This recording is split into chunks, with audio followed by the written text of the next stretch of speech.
मेरा नाम अमर है और मैं मध्य प्रदेश के एक छोटे से गांव नाना में रहता हूँ। मैंने इसी साल जर्नलिज्म एंड मास कम्युनिकेशन में बैचलर्स किया है।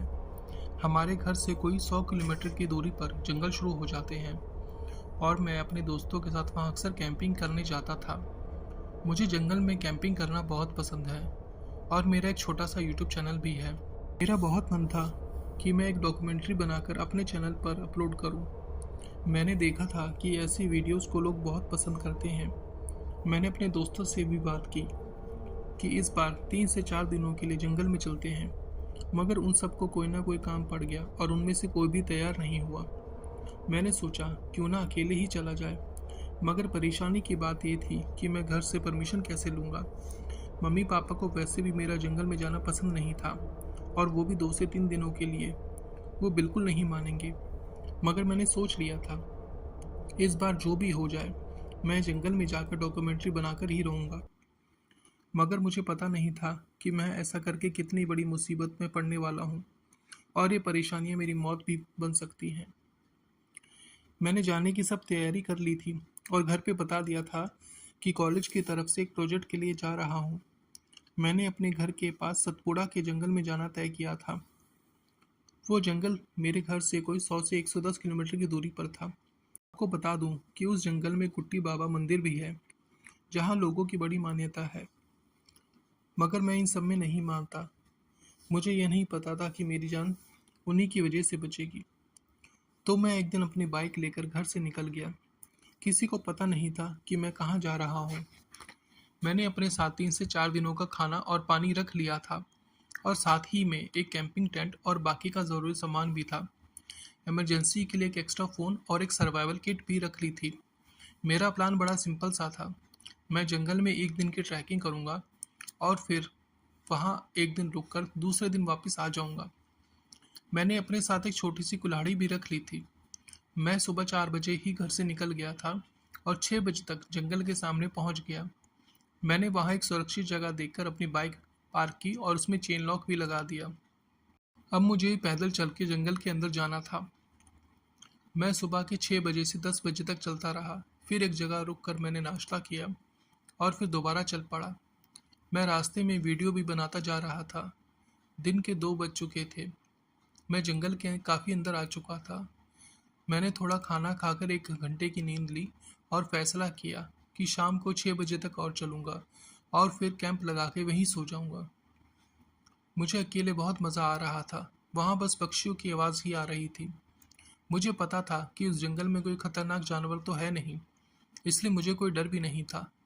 शाम के 10 बजे मैंने एक अच्छी सी जगह देखी और फिर वही कैंप लगा लिया। मैंने रात के लिए थोड़ी लकड़ी जमा कर ली और एक छोटी सी आग भी जला ली। रात के 8 बजे तक मैंने खाना बनाकर खा लिया था और अब मैं पूरे दिन की रिकॉर्ड की हुई वीडियोस देख रहा था। जंगल में इतने अंदर कोई सिग्नल तो नहीं था, इसलिए मैंने सोचा कि इन वीडियोस को अपलोड मैं आराम से घर जाके कर लूँगा। रात के 10 बजे मुझे नींद आने लगी। पूरे दिन की थकावट थी। मैं अपना सारा सामान कैंप के अंदर रखकर सोने चला गया। मैं काफ़ी गहरी नींद में था, मगर अचानक मुझे बाहर से किसी की आवाज़ आने लगी। मैंने उठकर ध्यान से सुना। ऐसा लग रहा था जैसा कोई पूजा कर रहा हो। मैं उठा और अपनी कुल्हाड़ी ले ली। मैंने कैंप से बाहर आकर देखा। दूर कहीं रोशनी दिख रही थी। मैं हाथ में कुल्हाड़ी लिए उस तरफ चल पड़ा। वो आग मेरे कैंप से को 200 मीटर दूर जल रही थी। मैंने वहां जाकर देखा कि एक तांत्रिक महाराज वहां अपना हवन कर रहे हैं। मैंने अपना कैमरा निकाल लिया और उन्हें शूट करने लगा। मुझे वहां आए कोई 2 मिनट ही हुए होंगे। मैंने कोई आवाज़ भी नहीं की थी, पर पता नहीं कैसे बाबा को पता चल गया। उन्होंने अचानक मेरी ओर देखा। पहले तो मैं थोड़ा डर गया, पर जब वे मेरी तरफ देखकर मुस्कुराने लगे तो मैं भी नॉर्मल हो गया। उन्होंने मुझे अपने पास बुलाया और पूछा, बेटा तुम इस घने जंगल में क्या कर रहे हो, और वो भी इतनी रात? क्या तुम रास्ता भटक गए हो? अगर ऐसा है तो मैं तुम्हें बाहर छोड़ देता हूँ। मैंने हंसकर जवाब दिया, नहीं बाबा, मैं तो एक स्टूडेंट हूँ और यहाँ एक डॉक्यूमेंट्री बनाने आया हूँ। मुझे ऐसा लगा जैसे बाबा डॉक्यूमेंट्री शब्द को समझ नहीं पाए होंगे, इसलिए मैंने उन्हें दोबारा बोला, बाबा डॉक्यूमेंट्री एक तरह की छोटी फिल्म होती है। बाबा मेरी बात सुनकर हंस दिए और बोले, बेटा मुझे पता है डॉक्यूमेंट्री क्या होती है। मैं भी हंस दिया। मेरा डर अब पूरी तरह निकल गया था। मैं उनके पास ही बैठ गया और उनके बारे में जानने लगा। बाबा ने बताया कि वो पूरे देश में घूमते रहते हैं। वो एक अघोरी बाबा थे। उन्होंने बताया कि उन्होंने बीए पास की है और यूपी के गाजियाबाद में उनका घर भी है। फिर वो सब कुछ छोड़कर एक अघोरी बाबा बन गए। मुझे उनकी बातें बड़ी एक्साइटिंग लग रही थी। मैं उनसे और बातें करना चाहता था। मैंने उनसे उनकी क्रियाओं के बारे में पूछा और ये भी पूछा कि आप यह क्या कर रहे थे। उन्होंने कहा, बेटा, मुझे इस संसार को छोड़े कोई 20 बरस हो गए हैं। मैंने अपने गुरुओं से बहुत सी विद्या सीखी हैं। मुझे अलग अलग प्रकार की कोई 20 विद्या आती हैं और मैं अभी जीवन मृत्यु यज्ञ कर रहा था। ये एक बहुत कठिन यज्ञ होता है। इसे पूरा करने में पूरा दिन लग जाता है। इसमें एक बलि भी देनी पड़ती है। मैंने उत्सुकता से पूछा, बाबा, इंसान की बलि? बाबा हंस दिए और बोले, नहीं, किसी जानवर की, जो काफी जवान और स्वस्थ हो और घायल ना हुआ हो। मैंने यज्ञ तो शुरू कर दिया, मगर अब सोच रहा हूँ कि बलि कहाँ से लाऊं। मैंने कहा, इसमें क्या है, एक मुर्गा खरीद लीजिए। बाबा हंसकर दोबारा बोले, ऐसा नहीं होता। बलि के लिए जीव को खरीदा नहीं जाता, उसे पकड़कर ही हिलाया जाता है। बाबा थोड़ी देर शांत रहे और फिर बोले, बेटा, क्या तुम मेरी मदद करोगे? मैं अब काफी बूढ़ा हो चुका हूँ और अकेले शिकार पर नहीं जा सकता। तुम तो जवान हो, यह बहुत आसानी से कर लोगे। ऐसा करते हुए तुम अपनी डॉक्यूमेंट्री भी बना लेना। तुम्हें काफी अच्छा कंटेंट मिल जाएगा। मुझे बाबा की ये बात बहुत सही लगी। बाबा ने बताया कि हम सुबह जल्दी उठकर पास की नदी तक जाएंगे। वहाँ कोई ना कोई जानवर तो मिल ही जाएगा। हम उसे पकड़कर फिर यज्ञ शुरू करेंगे। मैं बहुत एक्साइटेड था। मैं जाकर जल्दी से अपने टेंट में सो गया। अगली सुबह बाबा ने मुझे 6 बजे ही उठा दिया।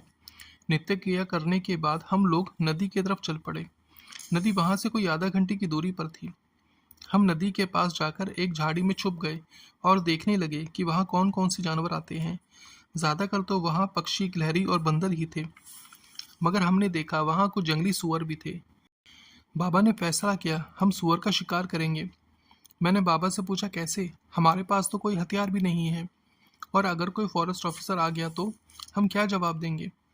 बाबा हंसकर बोले, बेटा, शिकार के लिए हमें एक जाल बिछाना पड़ेगा, और फॉरेस्ट ऑफिसर की तुम चिंता मत करो, वो भी हमारे भक्त है, कुछ नहीं होगा। मैंने हामी भरी और तैयारी शुरू कर दी। हम एक 4 फीट गहरा खड्डा खोदने लगे। हमने पास पड़ी कुछ मजबूत लकड़ी उठाई और शुरू हो गए। नदी के पास की जमीन काफी नम थी और हम आराम से खोद पा रहे थे। अभी कोई 1 घंटा ही हुआ था और हमने खड्डा खोद लिया। वो एक 4 फीट गहरा और 4 फीट चौड़ा खड्डा था। सुबह के 9 बज चुके थे। अब मुझे भूख लग रही थी। मैंने बाबा से कहा, बाबा, चलो कुछ खा लेते हैं। मेरे टेंट में खाने की काफ़ी चीज़ें हैं। बाबा बोले, कैंप तक जाने की कोई ज़रूरत नहीं है, मैं यहीं खाने का इंतज़ाम किए देता हूँ। यह कहकर बाबा जंगल के अंदर चले गए और अपने साथ 15 मिनट बाद कुछ जंगली फल और बेरी ले आए।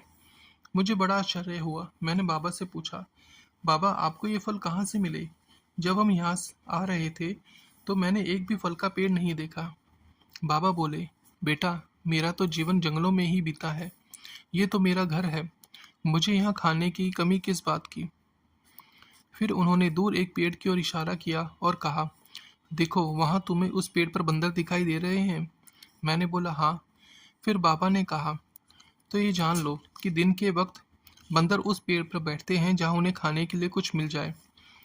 मैंने भी बस उनका पीछा किया। फल खाकर मुझे नींद आने लगी। मुझे लगा शायद थकावट की वजह से है। मैं बस थोड़ी देर ही लेटा था कि मेरी आंख लग गई। पता नहीं कितनी देर।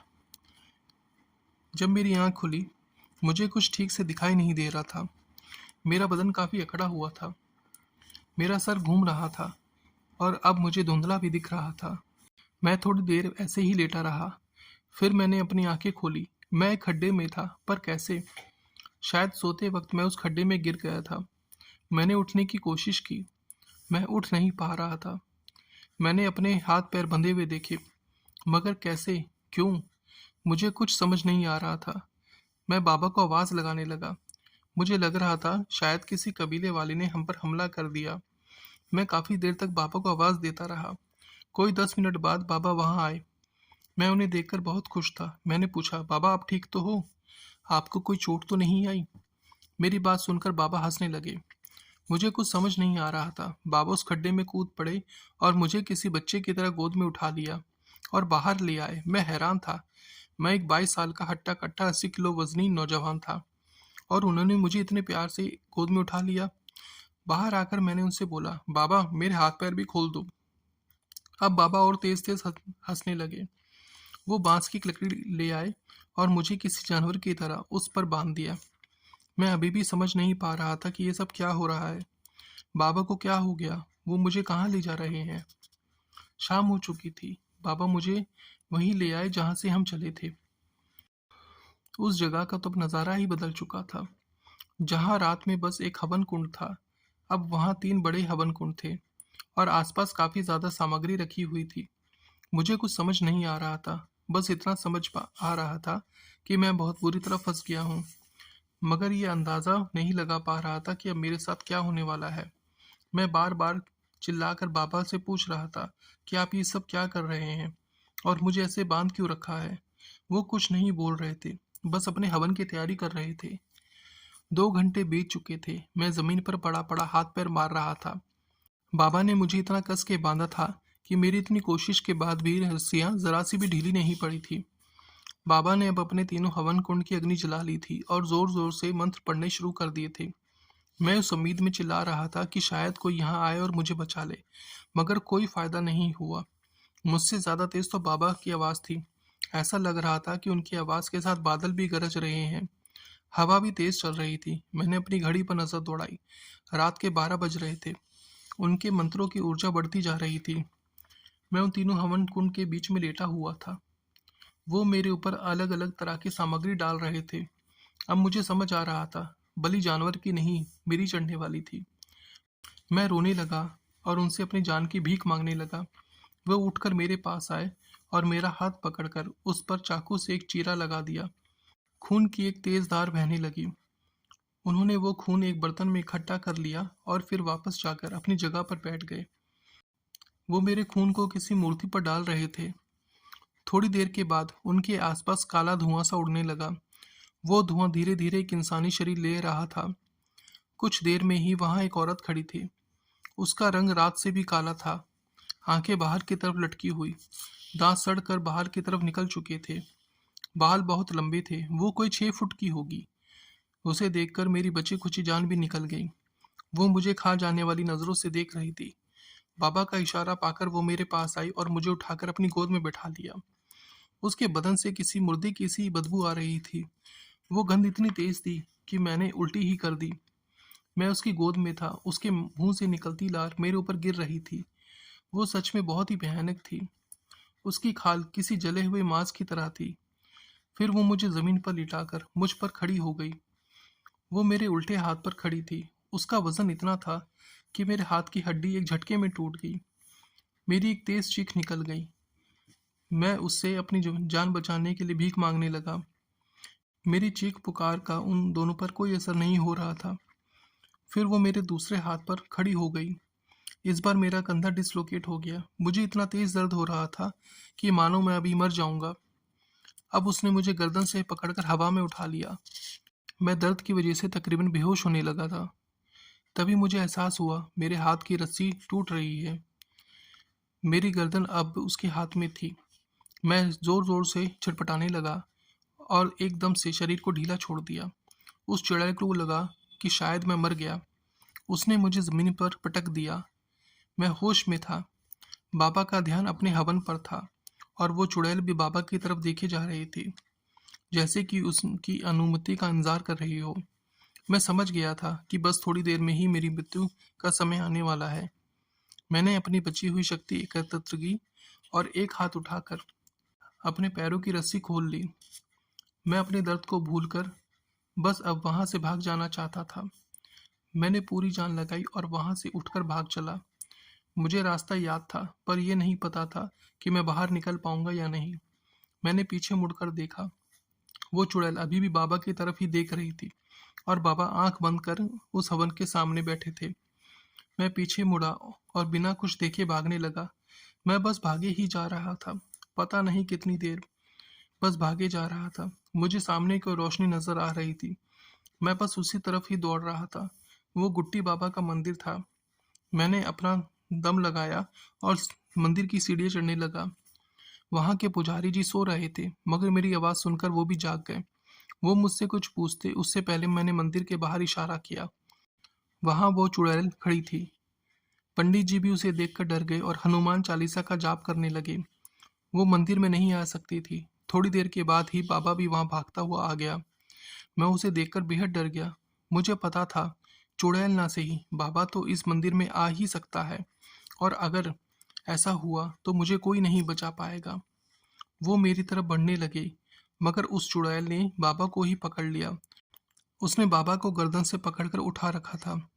फिर उसने दूसरे हाथ से बाबा की गर्दन को किसी बोतल के ढक्कन के समान घुमाना शुरू कर दिया। उसने बाबा की गर्दन को घुमा घुमाकर उखाड़ दिया और फिर उसका सारा खून पी गई। बाबा के बेजान शरीर को वहीं फेंक कर फिर धुएं में बदल गई और गायब हो गई। मैंने पंडित जी की तरफ देखा और फिर बेहोश हो गया। अगली सुबह मेरी आंख खुली। मेरे उल्टे हाथ पर बांस लगा हुआ था और एक पट्टी बंधी हुई थी, और बाकी बदन पर भी जगह जगह कई सारा लेप लगा हुआ था। मुझे जगह देख पंडित जी तुरंत वहां आ गए और पूछने लगे, मुझे अब कैसा लग रहा है। मैं अब भी काफी तकलीफ में था। मैंने देखा वहां दो लोग एक खाट तैयार कर रहे थे। पंडित जी ने बताया कि ये लोग मुझे उस खाट पर लेटाकर जंगल से बाहर ले जाएंगे। मैंने पंडित जी को अपने टेंट और बाइक के बारे में भी बताया। उनमें से एक आदमी तुरंत जाकर मेरे कैंपिंग का सारा सामान ले आया, जब तक पंडित जी ने मेरे लिए खाना बना लिया था। मैंने खाते खाते पंडित जी से पूछा कि यह सब क्या था, वो बाबा कौन थे और वो चुड़ैल। पंडित जी ने बताया, वो कोई दुष्ट पाखंडी बाबा होगा जो कि तुम्हारी बलि देकर उस चुड़ैल को खुश करना चाहता था। मगर जब तुम भागकर यहाँ इस मंदिर में आ गए तो उस चुड़ैल ने गुस्से में उस बाबा को ही मार दिया। मैंने फिर पूछा, पंडित जी क्या वो चुड़ैल फिर से मेरे पीछे आएगी? पंडित जी ने कहा, नहीं, वो चुड़ैल उस बाबा के बुलाने पर ही आई थी, और अब वो बाबा ही मर चुका है तो वो कभी नहीं आएगी। मैंने राहत की सांस ली। शाम तक मैं अस्पताल में था। मेरे मम्मी पापा आ गए थे। मेरी ये हालत देखकर वो बहुत रो रहे थे। मैंने उन्हें यही बताया था कि मैं एक पहाड़ी से फिसलकर गिर गया था। आज उस घटना को 6 महीने हो चुके हैं। अब मैं पूरी तरह से ठीक हूँ। मैं हर रोज़ गुट्टी बाबा और उन पंडित जी का धन्यवाद करता हूँ। आज मैं एक सक्सेसफुल यूट्यूबर बन गया हूँ और लोगों को आज भी नेचर से मिलाता हूँ। मैं दोबारा उस जंगल में कभी नहीं गया। अब सब अच्छा है। तो दोस्तों, ये थी मध्य प्रदेश से अमर की कहानी। उम्मीद करता हूँ आपको ये कहानी पसंद आई होगी। अगर आपने ये कहानी पूरी सुनी है तो इस चैनल को सब्सक्राइब भी कर लेना, ताकि मुझे पता चले कि लोगों को मेरा काम पसंद आ रहा है। तो दोस्तों, आज के लिए इस वीडियो को यहीं ख़त्म करते हैं और जल्द ही मिलते हैं आपसे नई कहानी के साथ।